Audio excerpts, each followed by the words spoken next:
কে সেই অভিশপ্ত জালেম যার ছুঁড়ে মারা পাথরের আঘাতে আমাদের প্রিয় নবী হযরত মুহাম্মদ সাল্লাল্লাহু আলাইহি ওয়াসাল্লামের পবিত্র দাঁত মুবারক ভেঙে গিয়েছিল?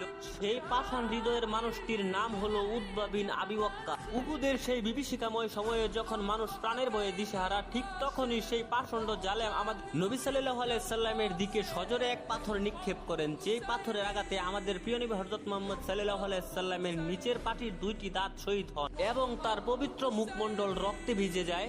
এবং ঠিক সেই মুহূর্তে কাফের ইবনে কামিয়া নামক আরেক জালেম তা মহানবী সাল্লাল্লাহু আলাইহি সাল্লামের চেহারায় আঘাত করে এবং সে আঘাত এতটাই তীব্র হয়েছিল যে তিনি গর্তের ভিতরে পড়ে যান। তখন চারদিকে মানুষ চিৎকার করে বলতে লাগলো, আমাদের প্রাণের নবী নাকি আর বেঁচে নেই। তখন আমাদের প্রিয় নবী হযরত মুহাম্মদ সাল্লাল্লাহু আলাইহি সাল্লাম ব্যথায় কাতর হয়ে সেই গর্তে বসে তাদেরকে ক্ষমা করে উল্টো তাদের জন্য দোয়া করলেন। এতটা দয়ালু একমাত্র আমাদেরই প্রাণের নবী হযরত মুহাম্মদ সাল্লাল্লাহু আলাইহি সাল্লাম। আমাদের নবীকে ভালোবেসে থাকলে আমাদের নবীর